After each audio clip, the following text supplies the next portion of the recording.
I'm Jane Welsh with the Vancouver Ballet Society. Today, I'll talk about June Roper, a founding member of the Vancouver Ballet Society, but not her claim to fame. June Roper was the StarMaker. Born in the US in 1906, June was 10 and living in Los Angeles when she first saw Anna Pavlova. She was transcended. She trained at Ernest Belcher's studio in Hollywood and was influenced and shaped by the movie industry. At 16, she learned to high dive for a stunt in a movie filmed on Catalina Island. While still underage, she worked nightclubs in Chicago and New York. She toured the US and headlined in Europe, in Berlin, London, Vienna, Amsterdam, in Spain, in the Riviera, with her mother along as chaperone, for reasons still with us. June had it all: grace, beauty, glamour, technique, acrobatics, fearlessness, and ambition. During her lightning years, she lit up the stage. But due to her mother's illness, and then her own, she was forced to stop in her late 20s. In 1934, she visited a married sister here in Vancouver and decided to stay. Mention in the press prompted a job offer with the BC School of Theatre. Their head, Grace Firking, turns up later as a founding member of the Vancouver Ballet Society and its first president. June stayed with them for a year and then decided to open her own school, the BC School of Dancing. Located at 887 Seymour Street, today the back foyer of the Orpheum Theatre, June's school offered a high-octane training geared to the professional league she knew so well. Her recitals, called The Stars of Tomorrow, dazzled local audiences. The stars were indeed as advertised. June's method: teach, transform, broaden, and launch internationally. What a gift for Vancouver!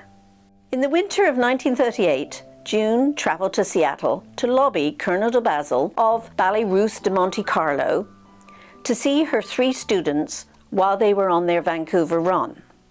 On their last night, 1 hour before curtain, Colonel de Basel and David Lachine watched her 3 girls. They asked June if they could come back to her studio after the show to see more of the girls. They did, at midnight. Colonel de Basel, David Lachine, and a few dancers of the Ballet Russe de Monte Carlo watched the girls for a further 2 hours. Contracts were offered to Rosemary Davidson and Pat Myers, and took until 5 a.m. for all details to be ironed out. The Sun newspaper reported Colonel de Basel as saying to June, "Never before have I seen such excellent training. I take my hat off to you, madam. Their training and their technique is phenomenal." Ballet Russe dancers took Russian names. Rosemary Davidson became Natasha Sobanova. Pat Myers became Alexandra Denisova. And off they went, members of the world-famous ballet troupe, touring the US and Europe, and as war loomed, New Zealand and Australia. Rosemary Sankey wasn't offered a contract due to her height. Her path: New York, top Vogue model, Broadway musicals, and Hollywood. 15-year-old Peggy Middleton was no prima ballerina, but had other prospects when she turned up seeking polish from June. 2 years later, she and her mum moved to Los Angeles, where Peggy became movie star Yvonne De Carlo, an overnight success in her role as Salome, though perhaps better known as Lily Munster. Let's remember, the path taken by June, her students, and their mothers ran against convention for young women. It was hard and dangerous.